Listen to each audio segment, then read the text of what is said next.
The cold did not come from the wind, nor from the frost that clung to the earth like breath on glass. It came from the silence, from the moment your name was whispered too loudly in the wrong corner of a market square.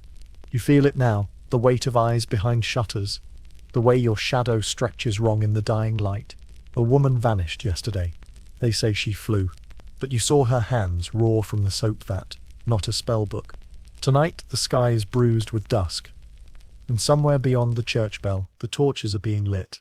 You are alone, and you are afraid to speak, because who will they come for next?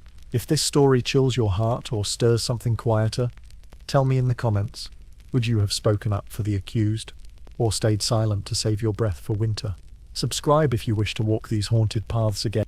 The fog arrived not with haste, but with purpose, seeping through shutters, curling beneath door frames, threading itself into the breath of sleeping children and the hush of old prayers. It clung to thatched roofs and crooked chimneys, like an omen unspoken. In this world, the smoke of morning fires curled skyward not as warmth, but as warding, a shield against what might slink through the hollows of night. You step through it now, boot heels muffled by the softened earth, past hovels stitched together with moss and sorrow. Every window is a pair of watching eyes, every silence a question left unanswered. Somewhere behind you, a rooster crows not in welcome, but as if warning the sun itself to be careful where it shines. It is the year of our Lord, 1500 and something. No one marks it with certainty here. Not in this hamlet, nestled in the belly of the Holy Roman Empire, where maps are drawn in memory, and the edge of the woods is both boundary and beast. Here, angels and demons breathe the same chilled air as the living. If a child falls ill, it is the devil's whisper. If a storm takes the roof, it is the punishment of saints. You walk slowly, because haste is the cousin of guilt. A man who moves too quickly has something to hide. A woman who does not bow her head might be hiding fire beneath her tongue. And so, you match the pace of the village, cautious, reverent, worn smooth by suspicion. Behind a row of bare-limbed trees, crows shift from branch to branch, their black bodies blinking between the branches, like punctuation in a language the villagers have forgotten how to read. A child watches you from beneath a wagon, eyes too still, too old. She does not smile. She does not blink. You wonder if anyone taught her how. Her hair is the color of fallen wheat and matted with cold. Her name, you do not know. Names carry power, and power is a dangerous thing to possess in a place like this. As you reach the center of the village, the square opens before you like a held breath. There is no market today, only puddles and ash stains. A dog roots through a pile of turnip skins. A woman hangs laundry though the sun is nowhere to be found. Her hands are red, not from cold, but from scrubbing. Perhaps something stained her doorstep. Perhaps. A man walks past you, muttering prayers under his breath. The kind that aren't quite Latin and aren't quite remembered. His coat is patched with 7 different fabrics. His boots are held together by twine and stubbornness. He nods to you, barely any more warmth, and he risks being noticed. You enter the chapel, not because you are devout, but because it is the only place where silence doesn't accuse you. The air inside is heavy with smoke and centuries. Candles flicker along the stone walls, their light dancing over saints who do not seem pleased to be remembered. A crucifix leans ever so slightly, as though weary of watching. You kneel not out of faith, but out of ritual, a gesture that keeps suspicion at bay, like garlic on a doorstep or salt along a window ledge. And there, in the back pew, sits the old woman with moss in her hair. No one knows her name. No one sits beside her. Some say she was born in the forest. Others say she outlived 4 husbands, or perhaps never buried any at all. Her eyes are open, but they do not blink. She hums a hymn no one recognizes. The chapel avoids her, like a child avoiding the dark corner of a room. Outside, a crow lands on the church roof and begins to scream. You leave before anyone notices you noticing.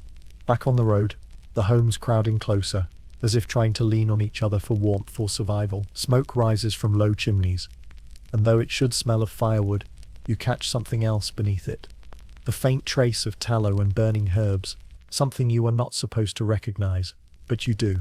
Everyone does. A cart rattles past, its wheels singing against the frozen ruts.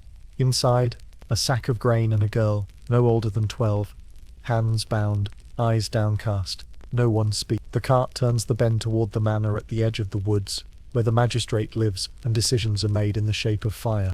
You feel the weight of your own heartbeat. It is not fear, not yet, but it is something like the warning a forest gives before it swallows the path. This is a world where faith is survival, and doubt is danger, where storms are not weather, but omen, where a woman who cures a fever with willow bark is half a step from a noose, where silence is a form of armor, and too much kindness is a wound waiting to be pressed. And you a stranger perhaps, or maybe simply someone who looked too long at the wrong shadow, are walking these roads with careful steps, because in this village, belief is not a choice. It is the currency of safety, and you, whether you know it or not, are already being watched. The fog does not lift by afternoon. It thickens. The crows have moved on, but their echoes remain. And beneath your breath, as you pass a hovel with its door slightly ajar, you think you hear it. Your name, whispered. Barely, but enough. If this story has begun to settle beneath your skin, I invite you to walk a little further. Subscribe if you wish to return to this fog-draped village again. Tell me in the comments, could you have lived in a place where fear wore the face of your neighbor? The hunger came, not all at once, but like a slow tightening, a hand around the throat of the land, invisible, relentless, patient. First, the rains didn't come.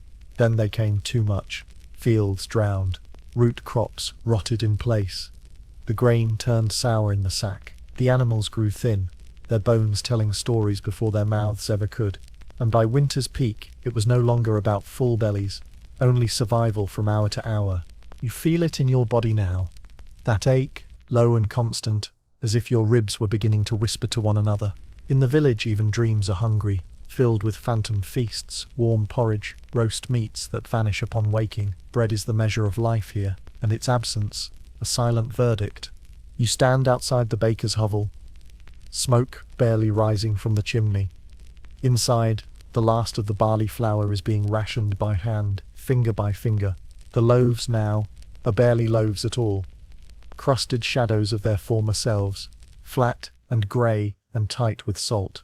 The villagers line up before dawn, boots crunching the frost-bitten earth, each clutching a token or a promise or something to barter, a wool mitten, a spoon, a carved charm of no real use. And then it happens. One loaf, one among many, breaks strangely in the fire. A split forms along the center, jagged and crude. The crust bubbles oddly. Someone swears it resembles a mouth. Another says they saw a tiny claw embedded in the dough, blackened and curling. The baker denies it, of course, but his voice cracks. The loaf is cast out onto the frozen ground, and no one dares touch it. The crows take it by morning, but not before the whispering begins. Red hair, it always begins there. The girl who lives on the edge of the village, where the trees start to outnumber the crosses. She does not speak much. She does not smile when spoken to. She owns no mother, no father, only a cow, lean and wide-eyed, who gave birth last week to a calf that did not live long enough to stand. And that is enough. Enough for suspicion. Enough for fear. Enough for a story to grow claws and find purchase in the minds of starving men.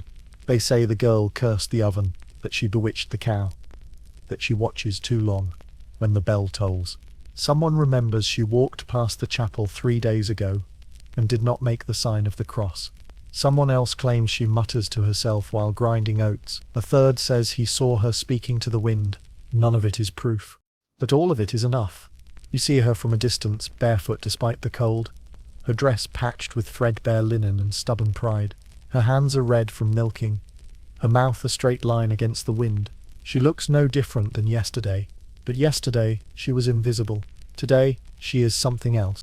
You follow as she returns home, her footsteps weaving through frost-laced underbrush. Her home is barely a hut, a lean-to with moss between the beams, and a door that breathes with every gust. Inside, the cow lowed once and went silent. She kneels beside a copper pot, stirring a thin gruel made of water and regret. There is no sign of malice, no broomstick, no shadows moving wrong. And yet, the priest visits. With him, 2 men, brothers, one-eyed and slow of foot, but quick with blame. They say they come to ask questions, but they do not wait for answers. They inspect the fire, the shelves, the bones beside the hearth. One brother finds a bundle of herbs tied with twine. His lips curl. "Witch's balm," he hisses. But you recognize it yarrow and juniper, common against chill and cough. Still, they do not see that. They see intention. They see mystery. And mystery is danger. They tell her she must come to the square by sundown, to answer the village, to be weighed in words, if not in justice. She does not cry, only nods, then presses a kiss to her cow's wet nose, as if it might be the last. You return to the village before her. The baker's wife is taken to weeping in front of her empty shelves, claiming visions in the flickering flames. She says the devil danced on her windowsill, holding a sack of spoiled flour. A man slaps her, not cruelly, but with the desperation of someone trying to break a spell. By dusk, the square is half filled.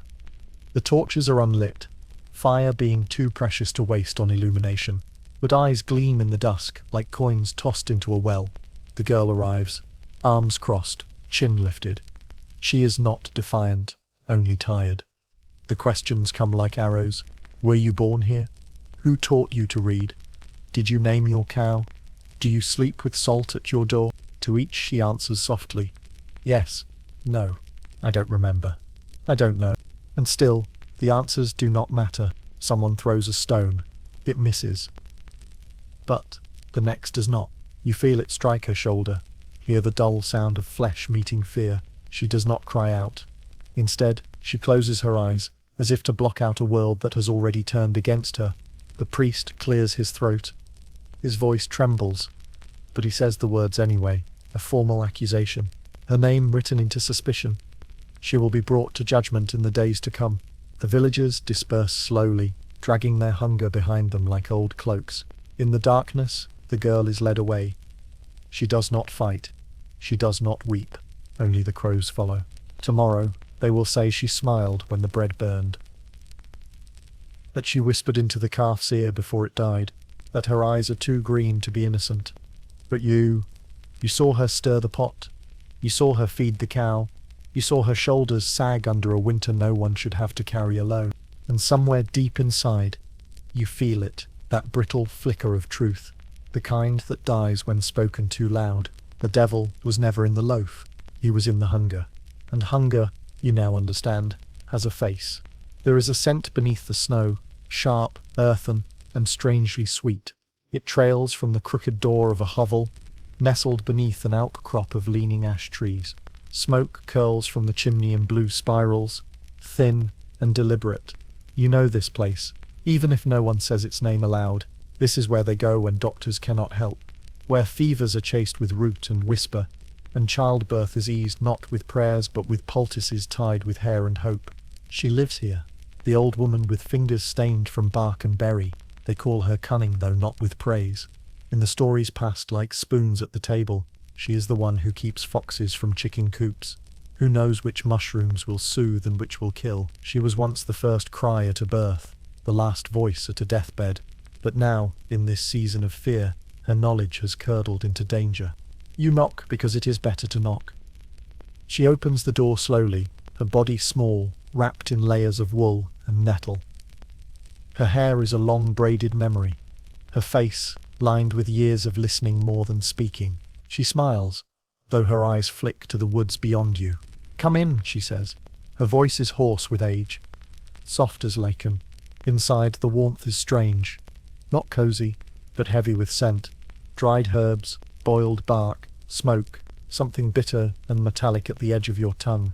Bottles rest in rows on shelves, each one labelled in a hand that has forgotten haste.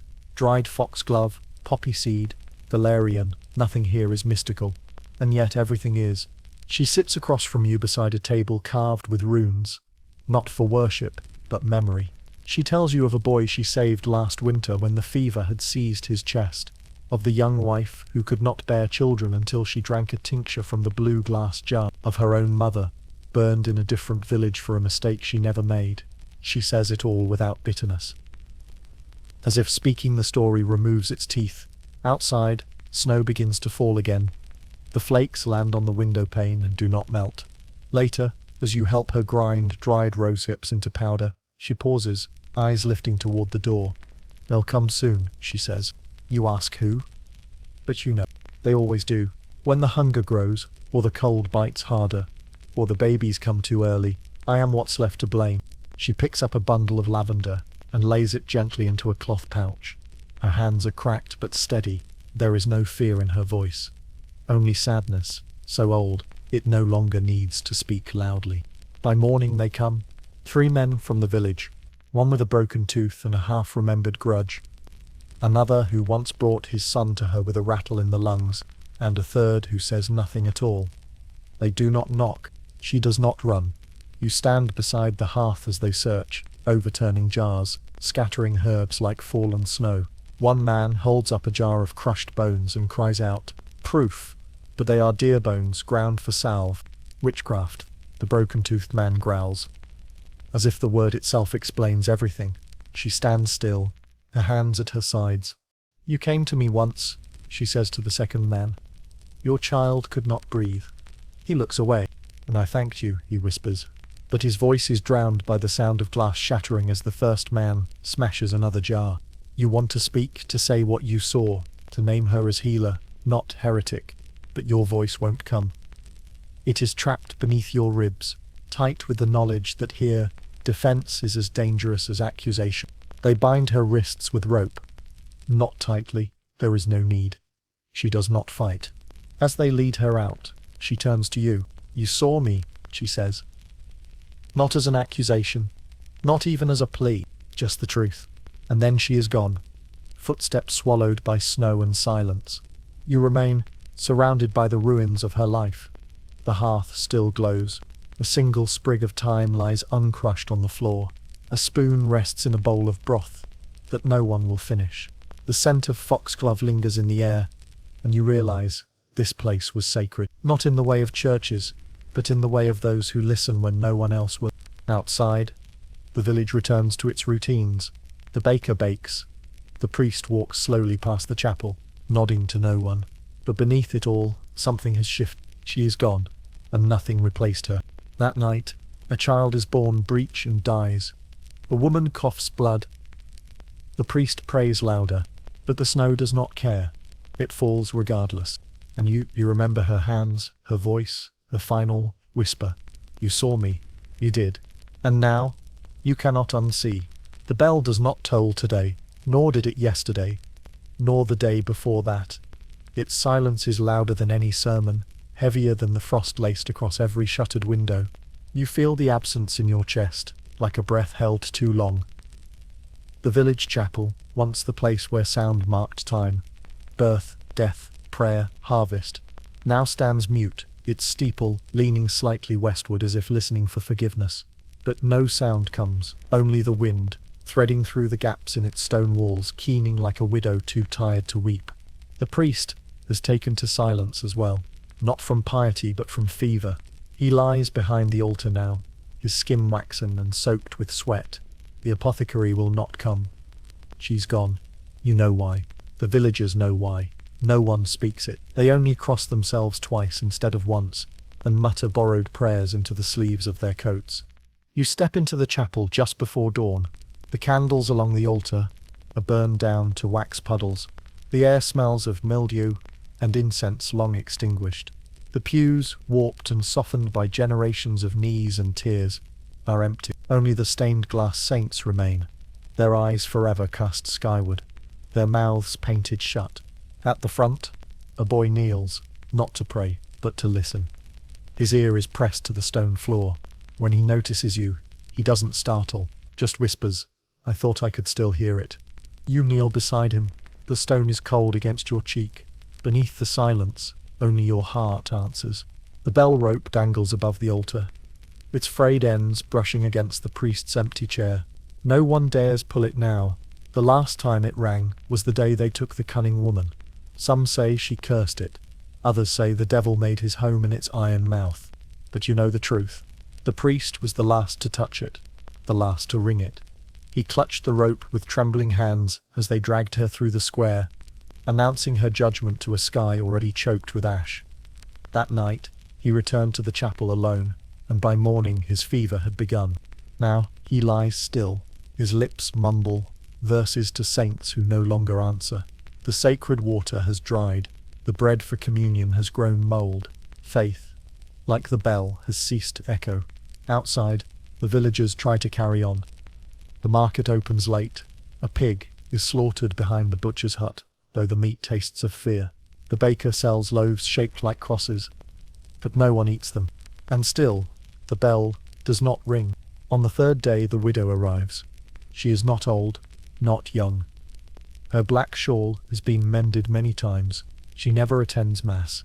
Her husband died last winter, and since then, her door has stayed closed. Children say they hear singing from her cottage, songs in no language they know. She walks to the chapel at twilight, when the sun is a dying coal in the sky. The villagers watch through curtains, through their fingers, through hope disguised as curiosity. You follow her though your feet feel heavy. Inside, the air thickens. She steps past the pews, past the altar, and up to the bell rope. She places one hand upon it, and waits. The priest groans behind the curtain. She looks once toward him, then up, into the shadows above the beams where the bell sleeps. Then she speaks. One word. Low, and barely more than breath. Enough. And she leaves. The next morning, snow falls with a kind of finality. The priest dies before dawn. He is buried before noon. No sermon. No hymn.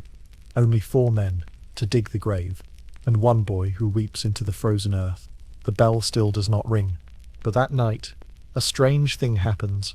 In the stillness before sleep and the hush of a village holding its breath, a single sound carries through the air, a soft clang, not loud, not sustained, not from the tower, but from somewhere deep within the chapel.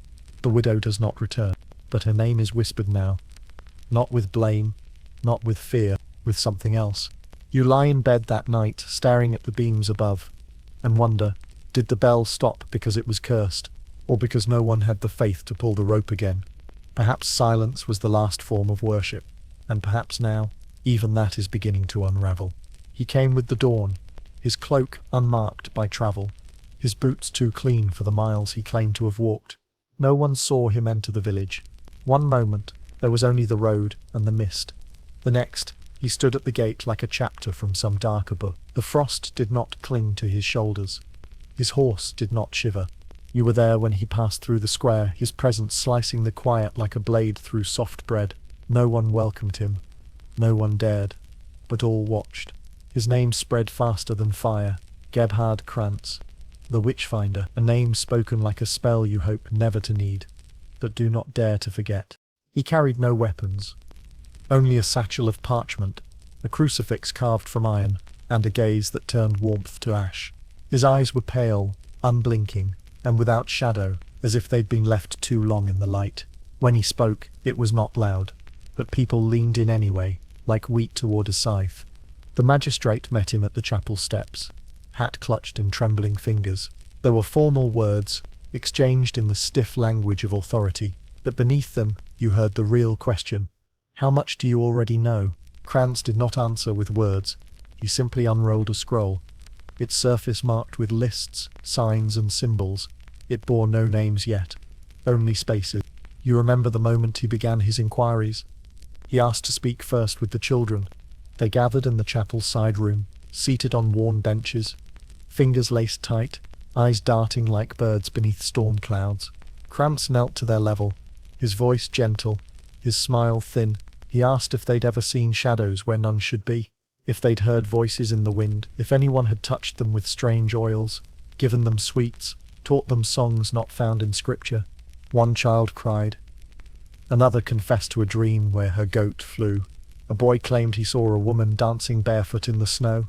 Though he could not say when or who, Krantz nodded to each, scribbling nothing, yet missing nothing. By dusk, names had begun to appear on the parchment. He held court in the manor after sunset.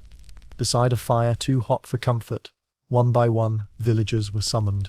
Not accused, not yet, only questioned. And still, the names grew. You saw the way he looked at people, not at them, but through them, like a man measuring cloth for a coffin. He quoted scripture often, but always the same line, "Thou shalt not suffer a witch to live." A woman asked him gently what proof was needed for such a thing. He replied without blinking, the absence of innocence. That night, smoke curled from the chimney of the manor, long after the village had gone still.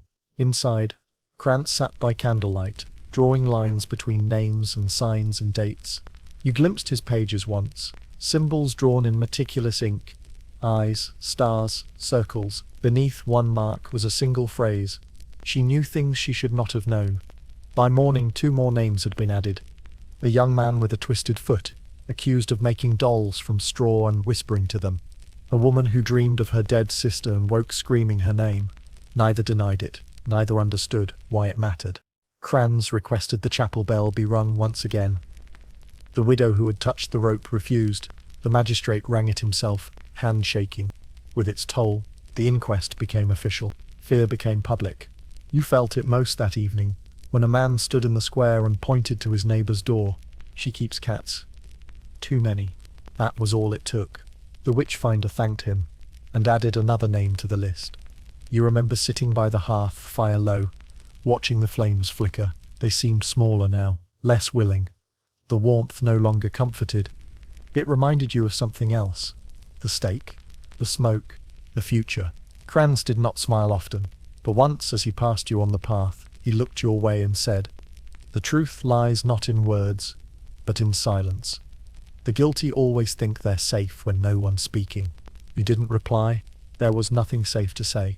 The cellar is colder than the wind outside, not because of the stones, but because of what they now hold. You descend the narrow steps carefully, your boots slipping once on the rimed edge of the final stair. The air tastes of damp wood, iron, and something else. Something like sorrow too old to rot. The door groans open, and you see them. The accused. They sit on benches or crouch in corners. Straw mats line the floor, though most have abandoned them. The lice bite less when you keep moving. A single lantern flickers above, casting more shadow than light. Every shape in the room is part human, part silence. You notice first the salt. Each prisoner has a pinch pressed beneath their tongue. A custom, superstition dressed as security. Salt, they believe, stops a witch's spirit from leaving the body, from fleeing into the rafters or passing into a rat or bird. A soul must be trapped if guilt is to be proven. Then the twine, not rope. Twine, rough, fraying, tied around ankles and wrists in 3 loops, knotted with prayers. One girl, no older than 13, pulls gently against hers, wincing as the cord bites her skin. She does not cry. Crying has become dangerous. The accused are mostly women. A few girls, one man, a shepherd with fingers missing from frostbite, and a gaze that has drifted far beyond the room. No one speaks unless spoken to. The guards watch from behind a wooden partition. Their eyes are red, not from anger, but from lack of sleep. One clutches a wooden cross, so tightly the edges have drawn blood from his palm. He does not notice. He is watching the old woman in the far corner, the one who hasn't moved since yesterday. You step quietly past the partition, closer. She sits cross-legged, hands resting on her knees. Her breath comes slow, steady, despite the cold. Her eyes are open, staring at the ceiling. Not in fear, not in madness, but in refusal. She has not spoken once since her arrest. She has not confessed, nor denied. Her silence is a wall, and they do not yet know how to climb it. A door opens above. Footsteps descend. The witchfinder arrives. He moves without hurry, but each footfall carries its own sentence. He says nothing as he walks past you, past the guards, straight to the shepherd. "Did you dream of fire last night?" he asks softly. The shepherd blinks. Slowly. "Yes," he replies. Krantz nods. "Describe it." A woman was burning, but she didn't scream. The flames screamed for her. Krantz scribbles something. "Have you seen her before?" The shepherd nods. "She used to give me cheese when I was a boy." Krantz closes his book. That will be all. You watch, breath tight, as he turns toward the girl, the one with the twine, rubbing her skin raw. "Tell me about your grandmother," he says. "She's dead, but not forgotten, I think." She nods once. "Did she ever speak to you of the moon?" The girl hesitates. "She said it watches us." Krantz tilts his head. "And did she teach you the names of herbs?" "Yes. For bellyaches and bruises." He leans closer. "Did she ever tell you what makes the heart stop?" The girl shrinks back, eyes wide. No, never. But you thought of it, didn't you? The pause is too long. Krantz writes again. You step back, hands cold, despite your cloak. The interrogations aren't brutal. Not yet. No tools. No screams. Just words. Patient. Persistent. Impossibly exacting. Truth is no longer the goal. The goal is confession, and confessions are crafted like riddles, made from fear, suggestion, exhaustion. Another girl is brought in, her face is streaked with tears and dirt. Her shift is torn at the hem. They place her on a stool, then begin the same questions. Her eyes dart from face to face, searching for help, for disbelief, for mercy. She finds none. The witchfinder crouches before her. Do you know the name of the one who visited you in dreams? She shakes her head. No one visits me. But someone spoke to you. I talk to myself sometimes. That's all. His voice remains calm. Do you speak in tongues? She blinks. I don't understand. He nods, as if this too is a kind of answer. When she is led away, you notice the guards exchange a glance. One crosses himself. The other doesn't move. That night, the cellar grows colder. A woman hums softly in her sleep, an old lullaby. A guard wakes her, shouting. She apologizes. She doesn't know why. Krantz writes her name again. You leave just before dawn, climbing the stairs slowly. Your hands tremble as you reach the door. Outside, the world remains as it was, frost-covered, quiet, grey. But you feel different. You feel how truth dissolves under pressure, how silence becomes guilt, how sleep is taken away, piece by piece, until waking is worse. You understand now why confessions come so easily, because sleep is mercy, and no one can live forever without mercy. The river runs slow this time of year, sluggish beneath its skin of ice, winding like a wounded serpent through the bare trees. It murmurs softly, as if unwilling to witness what's coming. The banks are lined with frost-bitten reeds, the air brittle with cold, and standing at the water's edge, you feel it before you see it, the crowd gathering behind you, cloaked in silence and judgment. She arrives between two guards, her arms bound loosely, more for ritual than restraint. Her shift is thin, soaked from the snow, clinging to her ribs. Her hair is unbound, red as rust, tangled from sleep snatched in a corner of the cellar. Her feet are bare. They leave no prints in the frozen earth. The magistrate reads aloud the charge, consorting with darkness, disturbing the peace of God's order, inviting illness upon livestock and child alike. The words fall like stones into a dry well. No one reacts. Not even her. You watch her face, not proud, not weeping, just tired. Her eyes fix on the river, the way one might look at a road they know they must walk, regardless of what waits at the end. The witchfinder steps forward, his voice smooth and even. Let her be tested, he says. You have never seen it before. You've only heard the whispers, trial by water, a practice half forgotten, half feared. But now it unfolds before you with the slow certainty of ritual. They bring out the stool, a crude thing, narrow and splintered, with ropes tied to its legs. She is seated upon it, hands tied before her, ankles secured.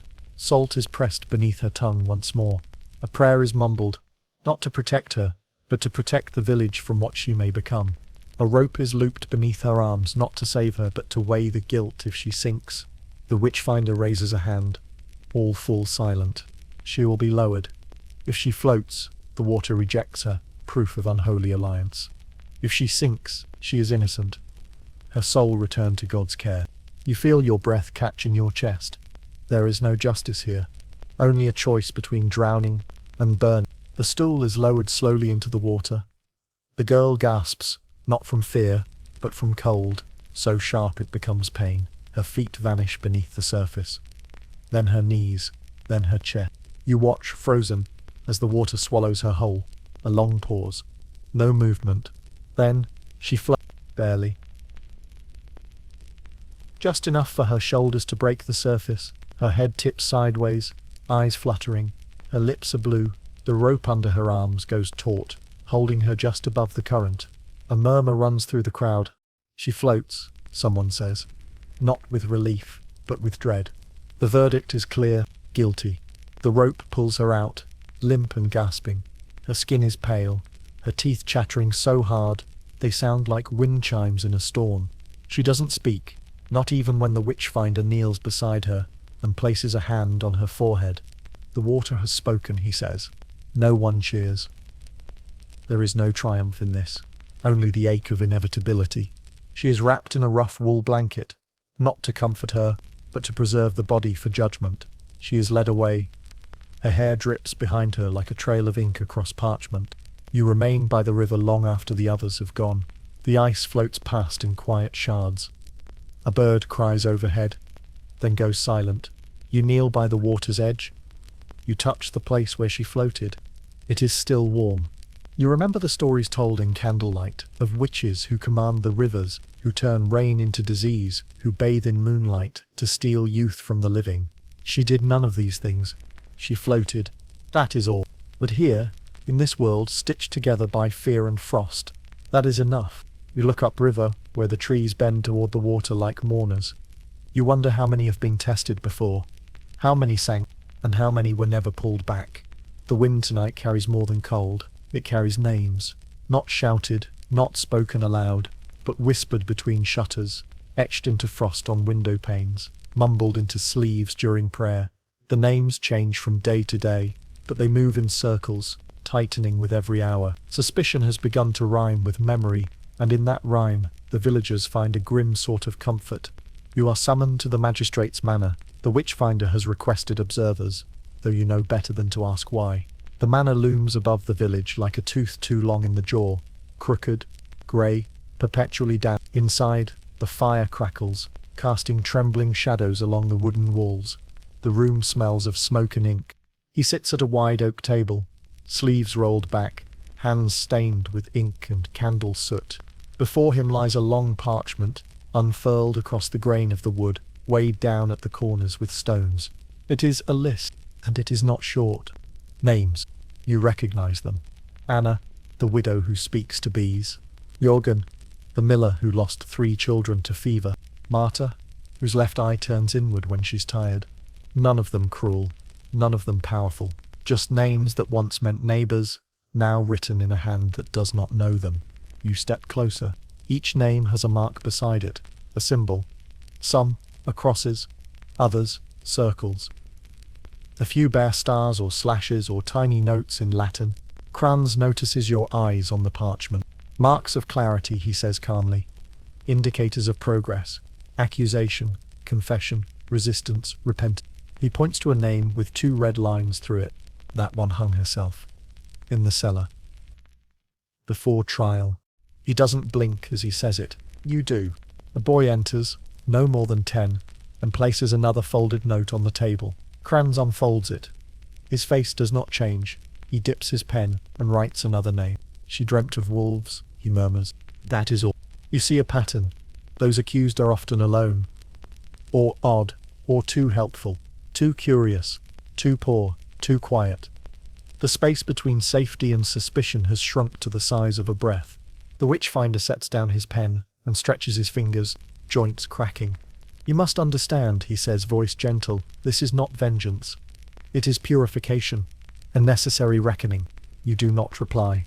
He gestures to a second list, pinned to the side wall, names of accusers, smaller, neater, with notes beside them, reliable, timid, witnessed possession, coerced testimony. These names are protected. For now, you ask if anyone has been removed from the accused list. He laughs, not cruelly, but as though you've asked if the sun might rise in reverse. No. Once suspicion is earned, it must be resolved, cleared through confession or judgment. A servant enters with a tray, bread, cheese, boiled roots. Kranz does not eat. He sharpens his quill. The parchment crackles. He asks if you've heard anything. A rumor, a dream, a conversation you did not understand. You shake your head. He watches you a moment longer than comfort allows, then nods. Fear, he says, is the light by which the hidden is revealed. You leave without finishing your tea. Outside, the snow has begun again. Slow, soundless, steady. You pass by Marta's home. Her shutters are closed. Her chimney is cold. Anna's bees swarm in sluggish spirals above their hives. They do not sting. They simply drift, lost. A child draws shapes in the snow with a stick. One is a star. One is an eye. One is a name you recognize. You pause. You look back toward the manor. The chimney spills black smoke against the white sky. Inside, the ink dries. The names remain. You wonder how long before yours appears, and who will be the one to write it. She keeps the shoes wrapped in linen, small, leather, scuffed at the toes where the child dragged them through the mud, chasing leaves. They do not smell of anything now, only time. She opens the cloth each night, smoothing the creases with a thumb that trembles less from age than from memory. You find her like this, by the hearth, lips pressed to silence, eyes fixed not on the fire but on something only she can see. Her name is Brigitte. Her daughter was taken 3 weeks ago, not dragged, not screamed for, not torn from her arms in the dead of night. No, the girl was summoned, politely, formally, brought to the square, under the veil of ritual, accused of talking to birds, of singing lullabies not found in scripture, of walking too far into the woods without explanation. She was 10. The trial lasted 2 days. The sentence, less than an hour. She confessed. Of course she did. All children do when sleep is taken from them. You stood in the crowd when they tied her hands, when they led her to the riverbank where the millstone rests. Not used for grain anymore. Too old, too cracked, but still round, still heavy. They made her kneel beside it. Then they turned her palms upward. She recited something, you don't remember what. A prayer, a curse? It makes no difference now. The villagers looked away when the sentence was carried out. Some crossed themselves, some closed their eyes. Most said nothing. And then it was done. Brigitte had watched from her doorstep, back straight, face like weathered stone. She didn't cry then, she hasn't since. But now, each morning, before the sun lifts the frost from the thatch, she leaves her house with a basket. She walks the same path, from the cottage, through the square, past the chapel, down to the riverbank. She kneels beside the millstone, and she sings, not loud, not for anyone to hear, but the sound carries, a mother's hum, soft and low, as if coaxing sleep from the bones beneath the soil. Today, you walk beside her. She says nothing for a long while, just places her hand upon the stone and closes her eyes. They said she flew, she murmurs. You wait. They said she turned into a bird, that she whispered to foxes, that her dreams stirred the wind. Her fingers tighten against the cold surface. She was afraid of birds. Always was. Never liked the sound of wings. You nod. There is nothing else to do. She liked blue thread, she continues, and apples cut into shapes, and the feel of rain on her fingers. She opens her eyes. They never asked me what she liked, only what she might have done. The wind lifts the hem of her shawl.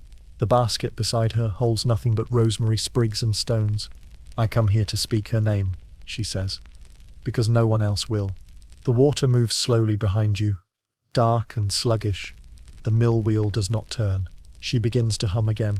A lullaby without words, just breath, sound, grief, and something shifts. A boy from the village stands at a distance listening. Then another. A girl. This one. Older. She steps forward, offers a bundle of dried flowers, places it beside the stone, says nothing, then leaves. By midday, 5 others have come. No speeches, no apologies, only quiet gestures. A hand on Brigitte's shoulder, a candle lit and left, a coin placed on the edge of the stone. The wind changes, softer, warmer. Brigitte does not cry, but her voice no longer trembles. She begins to speak, louder now, not shouting, not pleading, just remembering. Her daughter's laugh. The way she danced in circles when the leaves turned, the night she held a moth in her hand and whispered to it like a secret. You feel it then, not a rebellion, not yet, but something older, something deeper. Grief as defiance, memory as resistance, truth spoken aloud, even when no one dares echo it. By evening, the millstone is covered in tokens, herbs, ribbons, feathers, bread crusts. No one says who placed them. No one needs to. You return to the village as the sun bleeds behind the trees. Brigitte walks beside you, her basket empty, her hands steady. The bell does not ring, but something inside you does. The fire was lit before sunrise. You saw its glow through the fog, a dull red pulse in the white-grey mist, like the heartbeat of something ancient and wrong.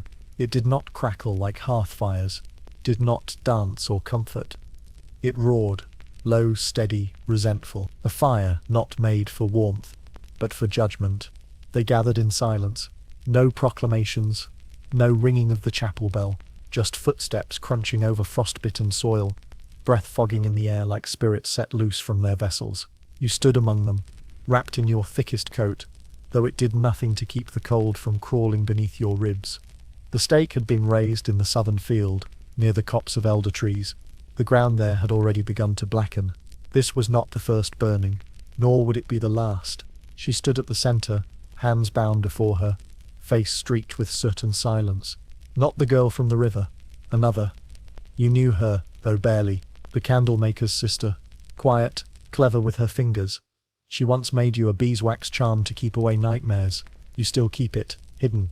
There was no trial today, no questioning, only a sentence read aloud by the magistrate, his voice thin as parchment. The villagers did not cheer. They never do. They only watched. Some clutched their children close. Others held hands, fingers knotted together like rope. A few looked away entirely, staring instead at the horizon, at anything but the flames.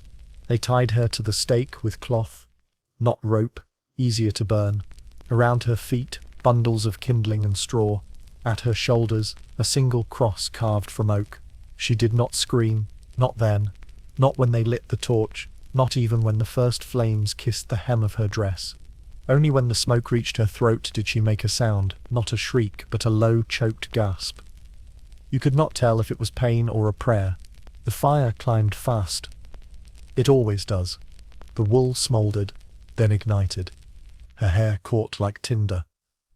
The crowd stepped back as the heat intensified, as the scent of burning flesh mixed with sweet beeswax and scorched earth. You could not look away. You watched her eyes, wide, wet, impossibly alive, until they weren't. The fire didn't stop when she died. It raged, as if angry. It hadn't been given enough. The stake cracked. The cross turned to cinder. The wind picked up and scattered the ashes like black snow across the watching crowd. One boy caught a flake on his tongue before he knew what it was. He spat and sobbed. His mother pulled him close. An old man whispered, "The smoke carries their sins." Another said, "No, it carries ours." By midday the field was empty again, but the air had changed. The birds did not return to the trees. The dogs would not cross the blackened patch of earth. The children played closer to home, their games quieter now, their songs missing verses. You wandered the village that evening, noting the stillness. Doors shut faster, windows no longer cracked open for air. Every face you passed was turned inward, as if each person saw their own reflection, now in the smoke that lingered, clinging to their hair, their coats, their dreams. The chapel remained unlit. The witch-finder had not been seen since the fire, but his presence remained. In the way people no longer ask questions. In the way laughter seemed too loud, too risky. In the way no one visited the southern field anymore. And you? You returned home and washed your hands, until the skin peeled. You burned the beeswax charm though it had never done harm. And when you lay down that night, you dreamed not of fire, but of ash, falling gently, covering everything, erasing every footprint, every name, every cry. The candlelight danced across the vellum as if trying to read the words before they were written. The quill scratched softly, hesitantly, dipping into ink with a trembling hand. You stood at the threshold, watching him. Father Ulrich hunched over his desk in the rectory, the thin wool of his cassock no match for the late autumn chill seeping through the stone. He did not look up. He had not eaten, had not slept. The circles beneath his eyes looked carved from ash. His hands were pale, fingers blotched with old ink and newer guilt. He stepped inside. The door creaked, and still he didn't flinch. "I must write it," he said, voice hoarse, like a man confessing more than speaking. "Even if it comes to nothing." The parchment bore the weight of what could not be spoken aloud. The letter was addressed to the bishop, to Rome, even, though the roads were long, and watched. In it he questioned the trials, the tortures, the executions. He cited scripture not as weapon, but as shield, Christ did not burn the afflicted, he wrote. He sat with them. He named no names, but you knew the weight behind each sentence. The girl in the river, the woman at the stake, the children whose dreams had become evidence. He spoke of fear as infection, of justice rotted from within. He pleaded for pause, for mercy, for light in a place where only smoke remained. And then, when the words were done, he folded the parchment with trembling hands, sealed it with wax pressed from the very candle, now flickering low, and handed it to you. "Take it at dawn," he whispered. "To the courier in the next parish." Quietly, you nodded. But morning never came for Father Ulrich.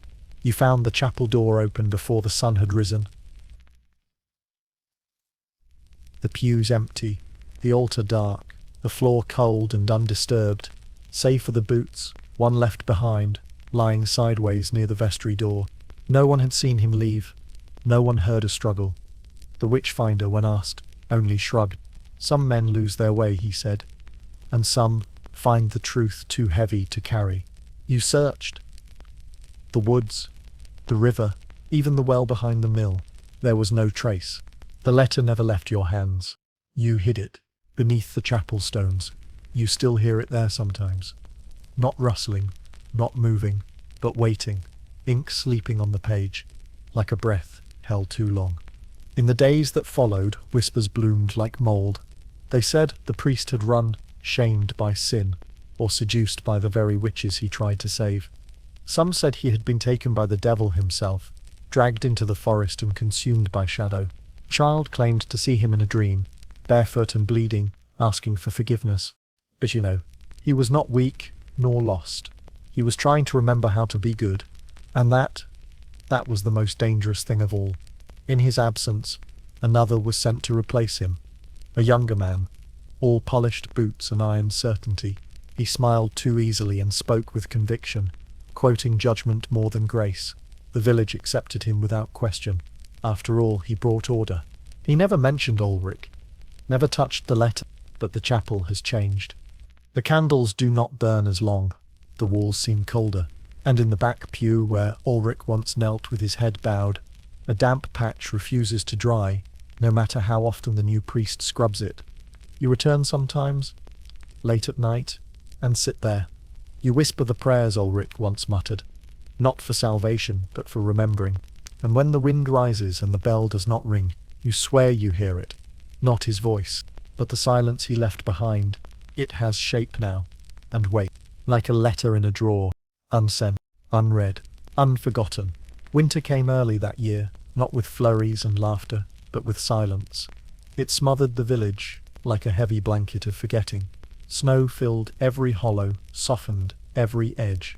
The gallows outside the magistrate's manor became a white cross. The scorched stake in the southern field vanished beneath drifts, and with each fresh fall, it became harder to remember what had burned beneath it. You walk through the square, boots crunching in rhythm with your thoughts. The sky above is pale, almost translucent, like frozen breath. There is no wind, no bird song. Even the crows have left, their nests sagging with frost. Children play near the chapel, their laughter thin and fragile. One chases another around the frozen well. A third builds a small snow figure beneath a tree. It's only when you draw closer that you see what she's shaping, not a snowman, but a stake, and at its base a figure tied in place, delicate, icy. Still, you kneel beside her. She does not look up. Her name was Lies, the girl says softly. She liked blackberries, and to braid her hair like this. She twists her fingers in mimicry, tying nothing to nothing. You recognize the name.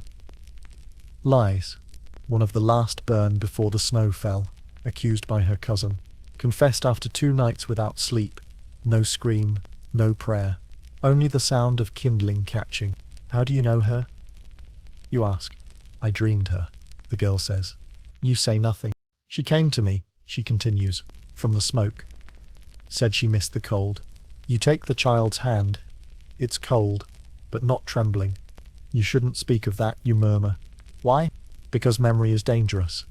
Because dreams are watched. Because even now, the witch-finder walks with his list, and those who look backward are often dragged forward by it. But the girl is already turning back to her work, shaping the snow woman's face with care, pressing tiny stones in for eyes. Around the village, signs of remembrance cling in quiet corners. A bundle of herbs frozen to a windowsill, a scrap of ribbon tied to a fence post, scratched names, half buried beneath the snow on the chapel's doorframe. No one admits to placing them. No one removes them. The snow keeps them secret. At night, the frost deepens. Ice climbs the inside of the glass like hungry fingers. Fires burn low to save wood. Families eat in silence. The sound of chewing feels too loud. You dream too. Not of warmth, of names, spoken one by a voice you do not recognize. Each name lands like a footstep in deep snow, vanishing quickly, but not before it presses down. You wake shivering. The wind outside has changed. No longer biting, just absent, as though the world is holding its breath. You dress and step outside, drawn by something you can't explain. The village is silent, but beneath the hush, something moves. Not a person, a presence, the memory of fire now sheathed in white. You follow it to the edge of the woods, to the place where a child has drawn something into the snow, circles within circles. A pattern you've never seen, yet feels familiar. She's not there, only the drawing, and beside it, a single black feather, too large for a crow.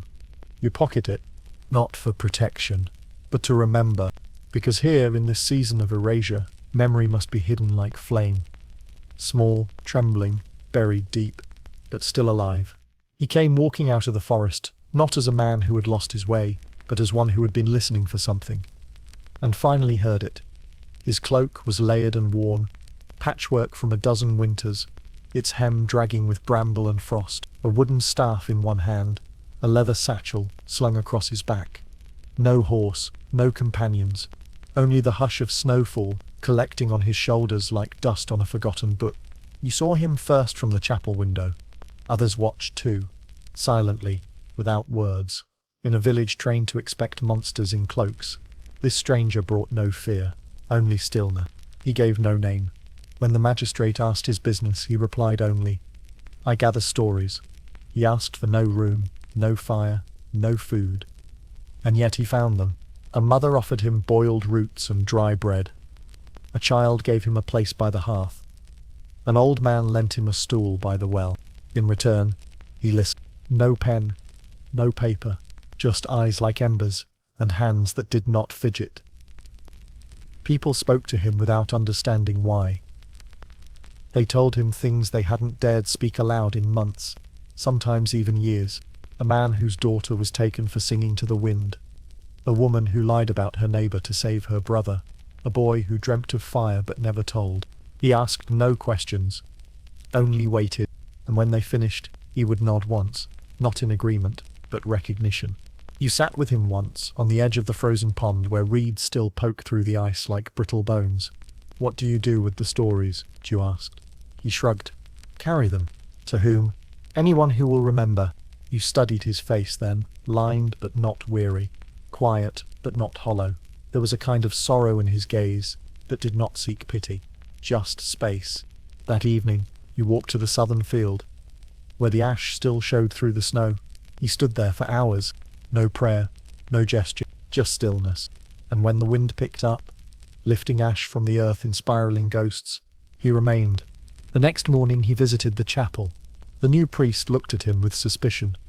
The stranger asked nothing of him, only knelt in the back pew, removed his gloves, and placed a stone, smooth, black, warm to the touch, onto the bench. Then he left. Over the days that followed, something began to shift. People spoke to each other again. Quietly, cautiously. A young girl asked her mother if she could sing. A man lit a candle for someone no longer named aloud. A boy wrote his sister's name in the frost on the chapel door, and didn't wipe it away. The stranger moved from home to home, not begging, but listening. He never judged. He never lingered. He never told them what to do. Only once did someone ask his purpose. It was the widow. She stood beside her rosemary patch, sleeves rolled up, dirt on her hands. He answered simply, "Some wounds only close when someone sees them." On the seventh day, he was gone. No one saw him leave.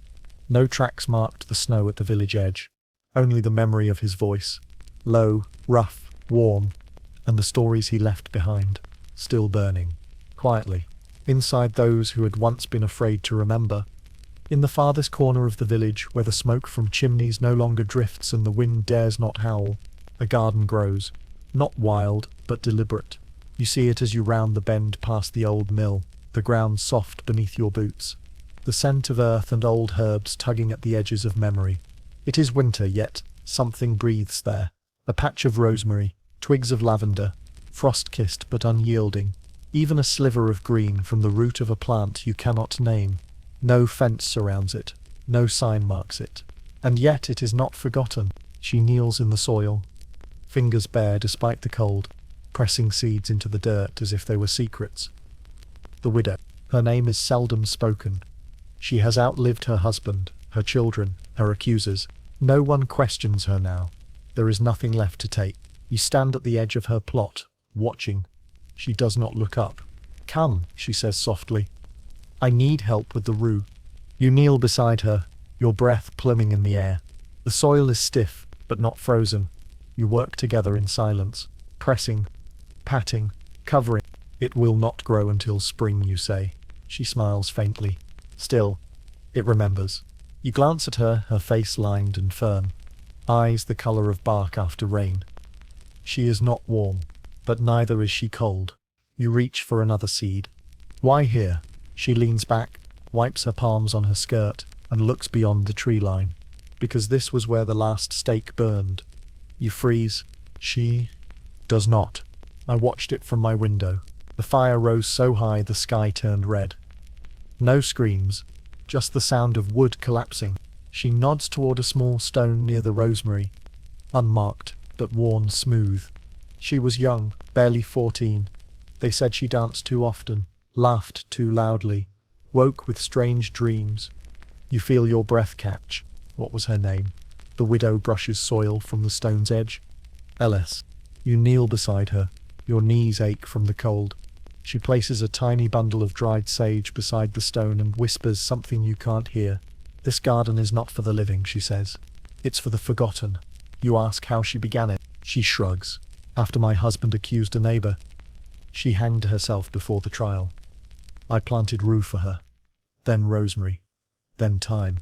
One name for each root." You notice them now. The pattern. 13 mounds. 13 sprigs. 13 stones. "They said you were one of them." She chuckles once, the sound like twigs breaking underfoot. "They said I was too quiet, then too loud, then too alone. Eventually they said nothing at all." You look down at the stone before you. The soil around it is warm from your hands. "Why herbs?" "Because they heal," she says simply. "And because they remember." You sit back on your heels. The sun has not risen fully, but light paints the edges of the snow with silver. A robin lands on a nearby branch, tilting its head at the two of you. The widow picks up a small bundle of clover and hands it to you. "For the one you lost," she says. You do not ask how she knows. She stands, stretches, and walks slowly toward her cottage, shoulders squared, back straight. You remain. The garden breathes beneath the snow. The names are not carved in stone, but they live in the roots, the buds, the sprigs pushing slowly toward a season that still feels far away. You press the clover to your chest, then place it gently in the soil beside a yet unmarked space. And you whisper, just once, a name.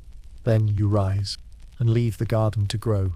The abbey had stood longer than memory, older than the village, older even than the trees that leaned toward it, as if in reverence or fear. Its spire had collapsed long ago, during a storm that tore slate from roof and bell from tower. No one repaired it. No one dared. It was said to be cursed, or blessed beyond human understanding, both perhaps depending on who you asked. Now it was hollow, vines clung to its bones. Snow drifted through shattered windows and rested in corners where monks once knelt. You step inside quietly, the crunch of your boots softened by layers of moss and dust. Your breath clouds the air, mingling with the ghost of incense long since burned away. You came because of a rumor. A boy, gathering firewood near the abbey, claimed to hear voices beneath the stone, whispers too soft to understand. Some said it was wind, others said it was worse. You heard his story, and something inside you stirred. So you came. You crossed the nave, stepping over fallen beams, past an altar cracked by time. The stained glass lies shattered along the floor, its colours dulled by rot and rain. The saints have lost their eyes, their faces washed away. In the apse behind what once was the pulpit, you find a trapdoor hidden beneath a layer of broken tiles and centuries of silence. You lift it with effort. A stair descends into the dark, the stones slick with moisture, the air heavier with every step. You light a lantern and go down. The crypt is narrow. Low ceilings force you to crouch. Bones lie in alcoves, some labelled with names, others blank. The walls are etched with dates. Many stop mid-century. One marks the year of the first burning. You reach a small door, half-rotted, hanging on rusted hinges. You push it open and enter. Inside, a room, still, dry, preserved in cold. Shelves line the walls, filled with scrolls, ledgers, scraps of parchment curled at the edges. The ink is faded, but legible. Names, accusations, trials, sentences, signatures. Pages bound with twine, sealed with wax, stamped by hands long dead. You kneel and begin to read. A girl accused for humming at dusk. A man condemned for harvesting yew at the wrong moon. A widow burned for dreaming of her husband. Page after page, name after name. Not history. Memory.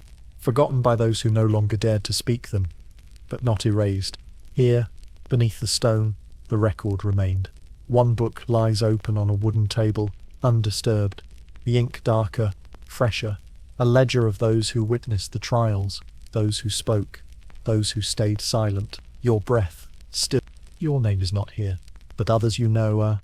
You run your hand across the parchment. It crackles, resisting your touch. You wonder who wrote these, not the witch-finder. These hands were steadier, gentler. Each name written carefully, as if to preserve something fragile. Not guilt, not proof, but humanity. You rise and gather what you can. Scrolls tucked into your satchel, notes copied with shaking hands. You leave others behind. Too many to carry, but not too many to remember. As you climb back into the light, the wind whistles through the abbey's broken ribs.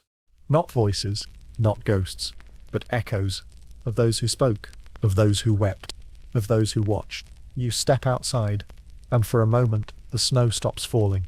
The abbey watches you go, and beneath its stones memory waits. She was born after the fires had gone cold, after the stake had rotted, after the rope had frayed, after the whispers had been folded into silence like a letter never sent. She came into the world in the middle of a quiet spring, in a house with thin walls, and lavender hung above the doorway to keep bad dreams away. But the dreams came anyway.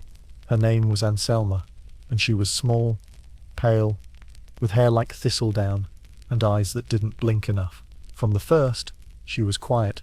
Too quiet, the village said. Not dull, no, just listening, always listening, as if hearing something no one else could. You first noticed her in the chapel, kneeling alone in a pew with a piece of charcoal clutched in her hand.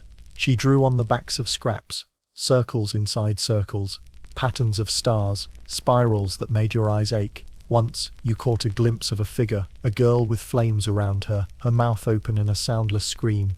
"Who is that?" you asked her, gently. She looked up at you. "My sister." You blinked. "You don't have a sister."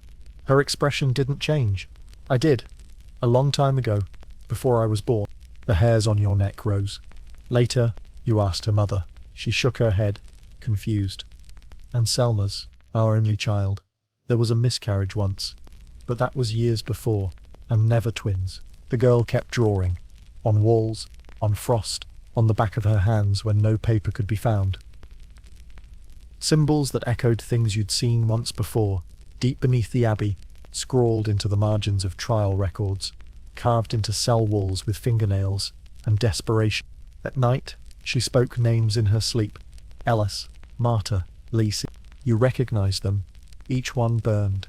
Each one buried in silence. You tried to forget. She would not let you. "Where did you learn those names?" you asked her one morning.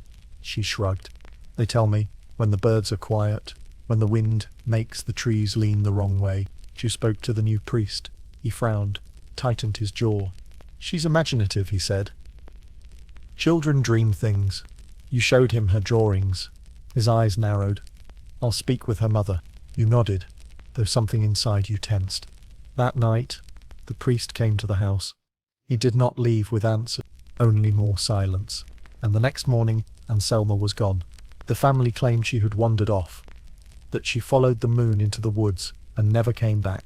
They searched. Days, weeks, no trace, but you knew she hadn't vanished. She had remembered too well. You returned to the chapel, sat in the same pew where she once knelt, reached beneath the bench and found a folded cloth wrapped tight with twine. Inside, drawings, names, one more than before, yours, scrawled in tiny careful hand. Beneath a spiral of ash, you froze, you breathed, you whispered her name into the stillness, and the candle above the altar flared, just once, then dim. Outside, the snow began to fall again, soft, steady, covering the footprints of a child who remembered, and was remembered in return.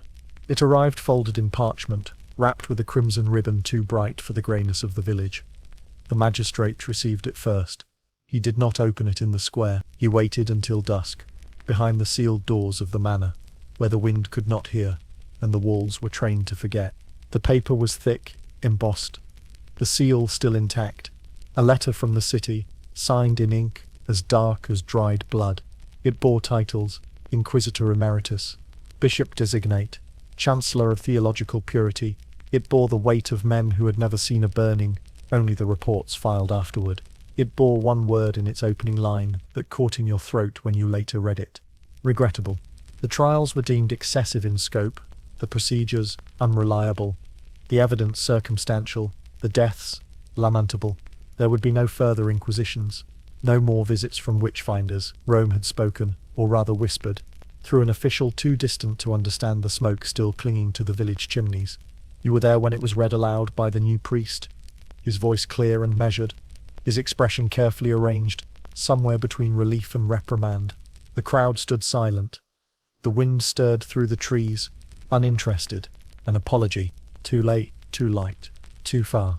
It made no mention of names, no mention of Elise, of Lysis, of Marta, of Anna, of the girl in the river, of the mother by the millstone, of the priest who vanished, of the child who remembered. The words moved like oil on water, smooth, detached, beautiful, only from a distance. A monument was promised, a stone to be carved by spring. It would say something like in memory of those lost. No one asked who would carve the names, because no one intended to. You left before the reading ended, walked through the field where the fires had risen, now just snow and grass and earth half scabbed. You stood at the centre, where the ground still sank slightly, a hollow where the weight of ash had settled into the marrow of the soil. You whispered a name, and then another, and another, until your breath made clouds in the still air, each one carrying more truth than the letter ever dared. That night, the wind changed direction. It carried no heat, no ash, no scent of smoke, but it carried memory. The village tried to move on, to sweep away the past like old straw. They cleaned the chapel walls, scrubbed the well, painted over the symbols scratched into the wood of doors and benches. But the wood remembered, the stones remembered. You remembered, and the paper, sealed, delivered, unread by those who needed it most, sat beneath the magistrate's desk, weighed down by a candle holder shaped like a lion, unopened by the widow, unmentioned by the children, untrusted by the crows. You thought perhaps someone would weep, but no one did, because by then, sorrow had burned itself into something harder, and names once lost had become seeds, waiting for the thaw. The building is quiet, almost reverent.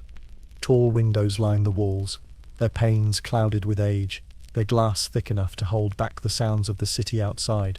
Carriages, bells, boots on cobblestone. Inside, everything is still. Air moves differently here. Dust floats more slowly, as if even the particles remember to tread carefully. You step through the entrance beneath a carved lintel. Curiositas et fide, curiosity and faith. It smells of old paper and varnished wood. The light is dim, filtered through amber glass. The floor creaks beneath your steps, not loud, but enough to make you feel seen, as though someone or something is watching from within the exhibits themselves. This is the Museum of Judicial Memory, though locals simply call it the Smokehouse. not for its scent, but for its past. The witch trials are housed in the eastern wing. You walk slowly. The first display is a robe, woolen, burnt at the edges, stiff with soot. The plaque beneath reads, "Accused, unknown, likely age 15 to 17. There is no name." Next, a fragment of a wooden stake, charred black, splinters still sharp. It leans behind glass, as if leaning still toward the flame that once devoured it. The inscription reads, "Recovered from southern field, site of multiple executions. Exact count unrecorded." Your reflection stares back at you in the glass, ghost-like, twin to the ones you came to see. In the next room, artifacts. A wooden comb, a doll with one button eye. A bundle of dried herbs, brittle in a shallow bowl. A letter never sent, folded twice. The ink bled from tears or rain. The words are smudged, but one line remains. "She only sang to sleep the child, nothing more." You touch the glass. Your fingertips fog the surface. The air here feels colder, further down the corridor. Testimonies. Written confessions. Handwritten. Crooked. Desperate. Some signed. Some not. You read one aloud in a whisper. "I called the wind to my window. I made no pact. I touched no devil, only asked for the rain to stop. I am sorry." Beside it, the tools. A chair with leather straps. A kettle blackened by fire. A chain, no thicker than your finger, coiled like a sleeping serpent. You step back. Your heart is too loud now. The final room is dimmer. It holds no objects, only sound. A dark chamber, circular, with a ring of benches and a ceiling painted with stars. You sit. A recording begins. Not a voice, not narration, but breath. Wind, crackling flame, distant weeping, a lullaby in a language you almost remember. A single name spoken again and again, softly. "Marta, Marta." It fades. The silence returns. You close your eyes. You think of the garden, the millstone, the child with charcoal, the priest's letter beneath the floor. You wonder how many others will walk this museum and leave with only images. Blackened cloth, twisted metal, glass, but not the weight, not the knowing. You stand and leave. Outside, the sky is darkening. The air tastes of snow. Behind you, the door closes with a soft thud, like the end of a sentence left unfinished. And the smoke follows, not in your clothes, but in your bones. There is no proclamation, no bell, no announcement from the chapel steps. And yet, by dusk, they begin to gather. A woman in a grey shawl, carrying a candle without flame. A boy with a ribbon tied around his wrist. A farmer clutching a sprig of rosemary. One by one, they arrive, wordless, slow, solemn, drifting toward the southern field, where long ago the fires had eaten names from the soil. You walk among them, boots muffled by the snow-softened path. The sun slips below the ridge, staining the sky a deep, bleeding violet. The stars arrive early, not hurried, just certain, as if they too have come to bear witness. No torches are lit. That is the rule. Fire has already spoken too loudly in this place. Instead, hands rise holding unlit candles, blank, waxen silhouettes. Not a protest. Not defiance, just presence. Silence hangs over the crowd like fog, thick, holy, the kind of quiet that makes you aware of your own breath, the weight of your heartbeat, the sound of cloth shifting over shoulders. The widow stands at the front, her hands folded, her eyes fixed not on the crowd, but on the ground before her. The old circle of scorched earth, now snow-dusted and cracked. She plants a single sprig of thyme into the frozen soil, the roots wrapped in cloth. A small girl steps forward and kneels beside her. She speaks one name, Illes. It is not loud, but in the silence, it echoes like thunder. Another follows. A man with tears frozen to his cheeks. Marta. Then more. Anna. Brigitte. Liza. Each name, once dangerous to utter, now released into the air like breath held too long. You do not speak aloud, but in your mind you name them too. Those who confessed under sleep-starved lips. Those who drowned to prove they were not witches. Those who floated and burned because they did. No one moves. No one interrupts. There is no priest. No decree. No law. Just remembrance. A boy approaches the center of the field. He removes a strip of linen from his sleeve, inked with a single word. Mother. He ties it to a branch, dry, skeletal, brittle, with ice. It flutters once in the still air. Someone else begins to hum. Not a song of sorrow. A lullaby. You recognize the tune sung by a child near the well, long ago for no reason at all. But the sound of it. Soft, simple, safe. Others join in. Not with words, but breath. Humming in harmony, until the field feels full. Not with fire, but with memory. A warmth, not of heat, but of witness. A hand finds yours in the dark. You don't look to see who it is. It doesn't matter. You squeeze once, then let go. The stars grow brighter, cold, distant, honest. You stand until your legs ache, until the snow begins again, until every breath fogs the air like incense from an unseen altar. Then, without signal or command, the crowd begins to leave, slowly, quietly, as they came. Candles remain unlit. No names are spoken again, but they are remembered now. Not by books, not by monuments, but by night, and by those who chose to walk into it without fire. The trees stand taller now.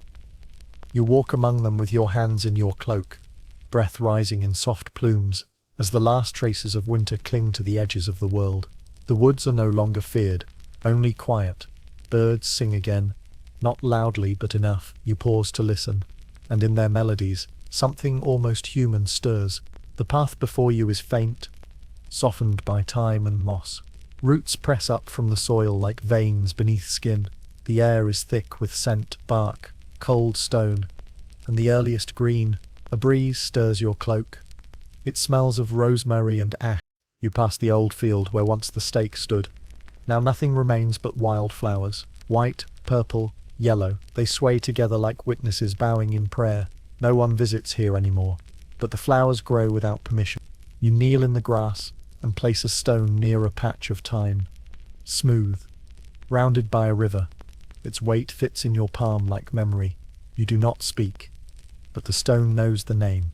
Further on, you find the widow's garden, still tended, the rose more orderly now. A bench rests beside the rosemary. You sit. The sun warms your face, and for a moment you close your eyes. You remember them all. The girl in the river, her breath stolen by justice, dressed as fear. The woman with stained hands, singing lullabies beneath a chapel roof. The priest who vanished without a trace, his letter still hidden beneath stone. The stranger who gathered stories and gave nothing but silence in return. The mother who stood beside the millstone and made her grief into hymn. And the child who remembered too much. You rise and walk again, through village lanes once heavy with suspicion. Now they are quiet, not healed, but softened. A child laughs behind a shutter. A woman leaves bread on a doorstep. In the chapel, the back pew remains yours. You sit there in the hush. No prayers this time, only thought. You reach beneath the bench and retrieve the cloth you left there seasons ago. It still holds your name, still smells faintly of smoke. You place it beside a candle, and you let it go. As you step outside, the bell above you tolls. Once. No hands on the rope. No call to worship. Just the sound itself, unprovoked, unrepentant. It rings through the trees, over the hills, through the bones of buildings too stubborn to fall. A final tug, not for death, but for memory. You walk past the edge of the village, where the sky widens, and the earth forgets to end. The path ahead is yours alone now, unmarked, unnamed, but you carry them. Their voices, their songs, their unfinished dreams folded into the rhythm of your step. And as you move forward, you wonder if someday someone will walk behind you, listening, not to your voice, but to the silence you leave behind. As the last embers fade from this forgotten story, I hope it leaves a glow in your own heart. Subscribe if you wish to walk again through the silent pages of history, and tell me, if you can, what part of this story still lingers in your breath. As the last spark fades from this tale of ash and silence, thank you for walking these long-forgotten paths with me. If the wind still carries their names to you, whisper them back. Subscribe to return again, where memory sleeps beneath frost and history waits for someone who dares to remember. Would you have spoken up for the accused or stayed silent to survive? What part of this story stayed with you the most? Do you believe something like this could happen again?